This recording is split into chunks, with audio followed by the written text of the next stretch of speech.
Hello, everybody, and welcome to another VanHack podcast interview series.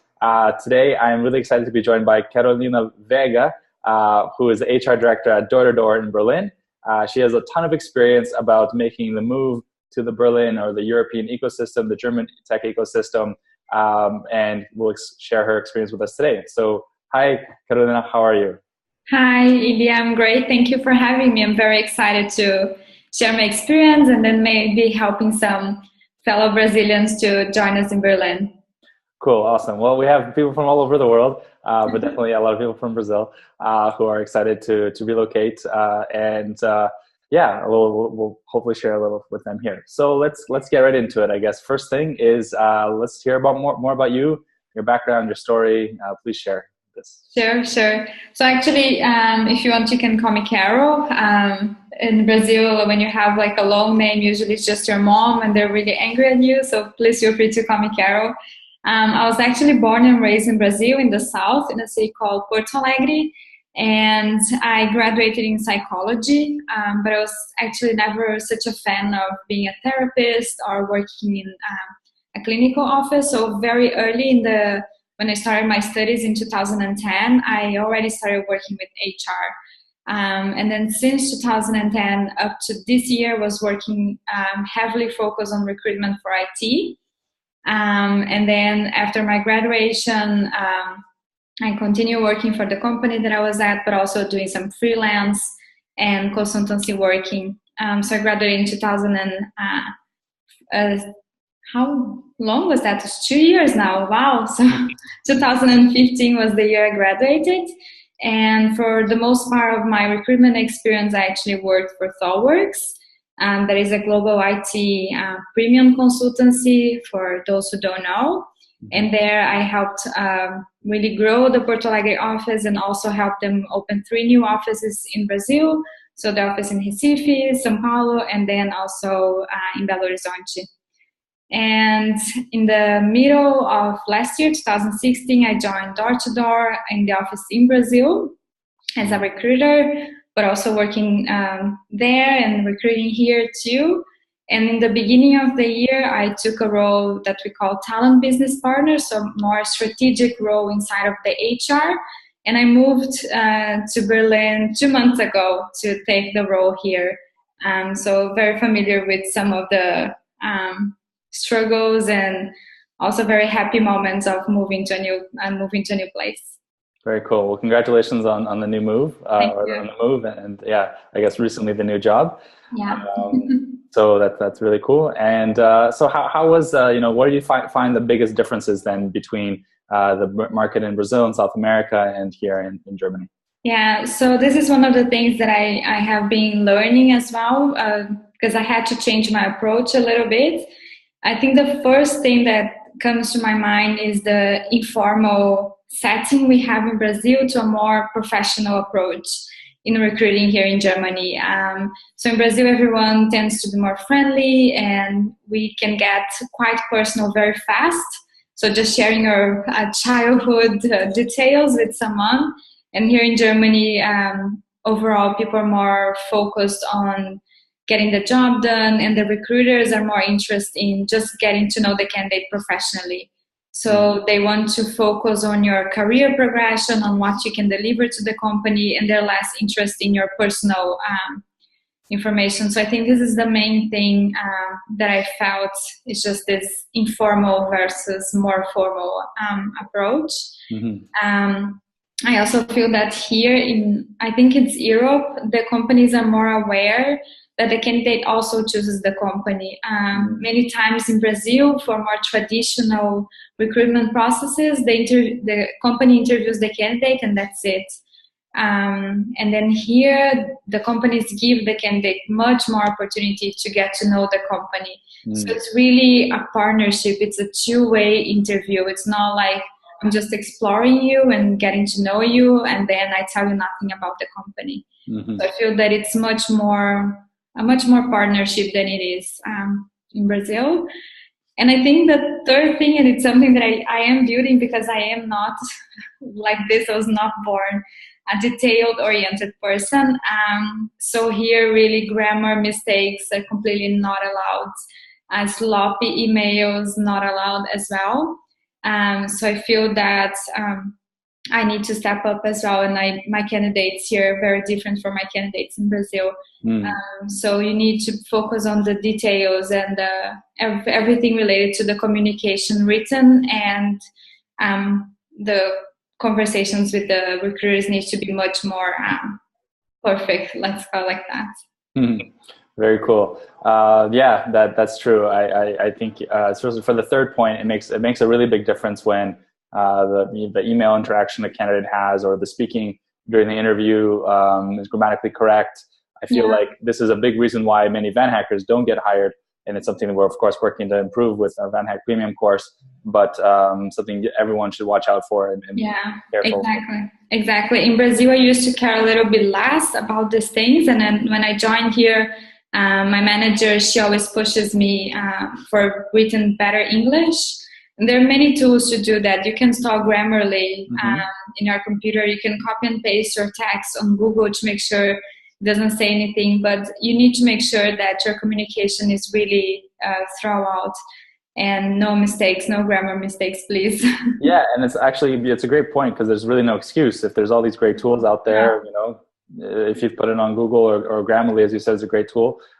Even ask a friend, right? So it just shows maybe a little bit of rush or laziness if you do. Exactly. Like, for example, you can avoid replying to the email on your phone when you're in the bus. The way to get home or to a quiet place to really think about what you're going to reply. So I think that's really important here.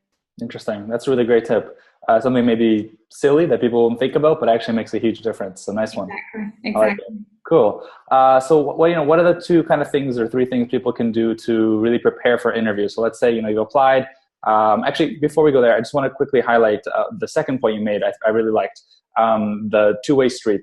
Yeah. I feel like in Germany or in Europe in general, there's a lot of jobs, right? For many jobs. Yeah. So, of course, it's not easy, especially if you're not here in person. But I think if you're a good qualified professional, the chances of you getting a job are pretty good.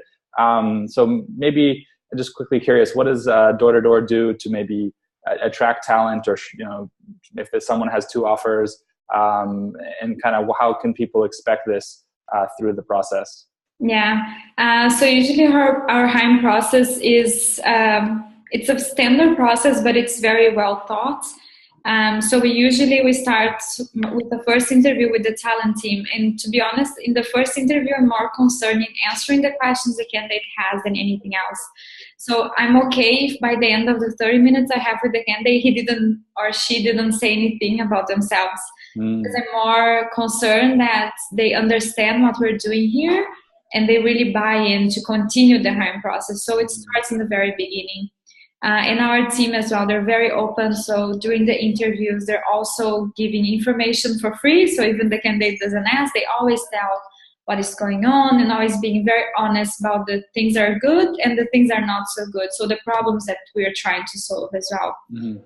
And also in terms of outside of the hiring process, we also do a lot of partnership with our marketing colleagues to do employer branding, and making sure that we showcase our talents and the people who work here, and our clients. So we're also very present in the social media to just show people what we're doing.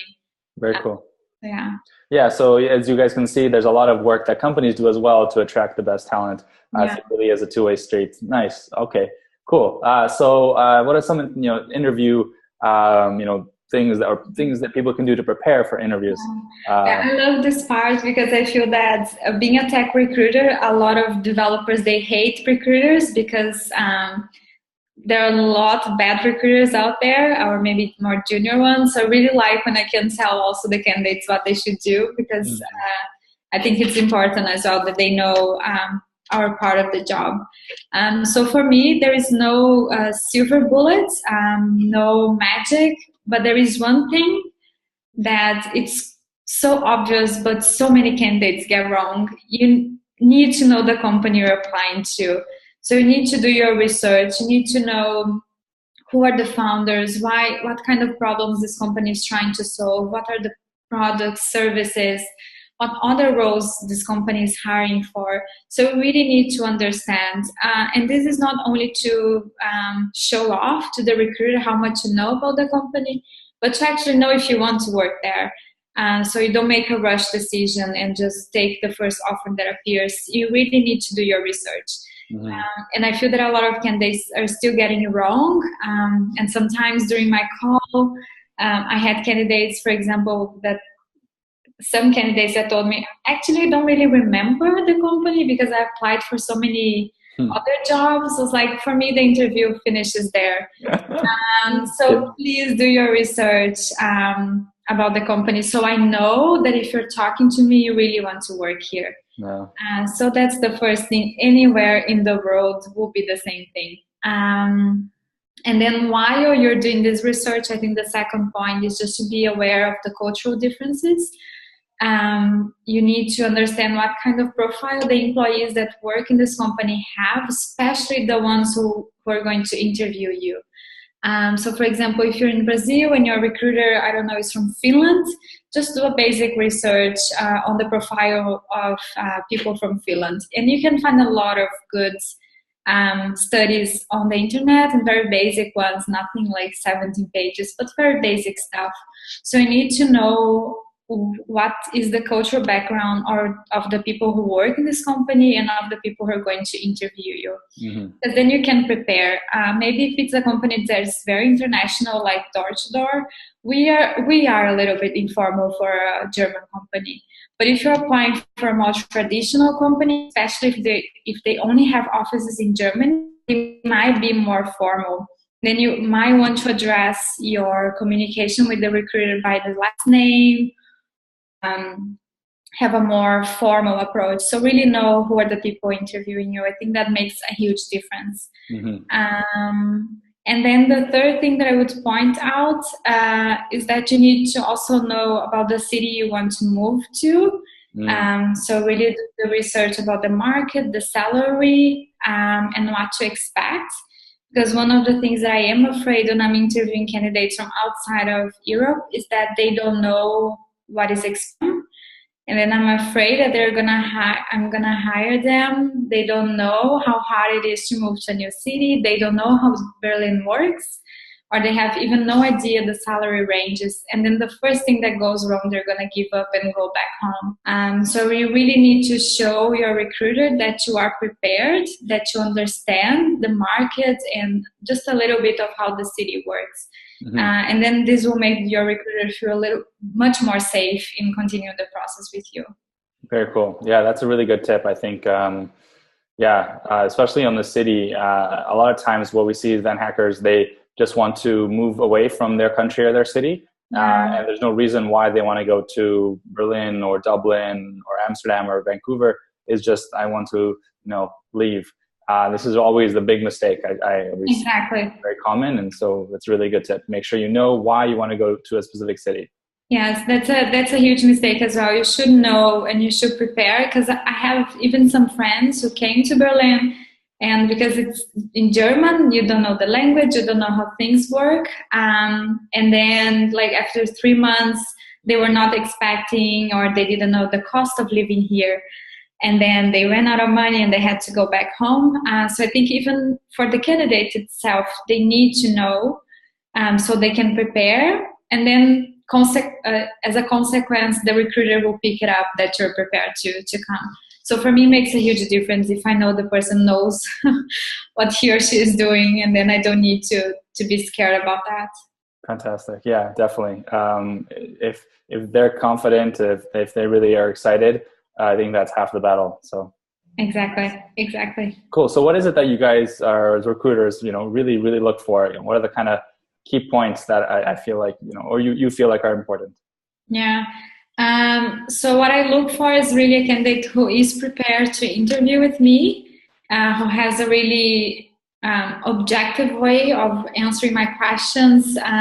So I really want someone who is a good candidate, I don't want to run after if the person doesn't reply my email in 3 days or is late for my interview. I just want a candidate that is interested in talking to me and my company, and is really able to put the effort and the time into my hiring process.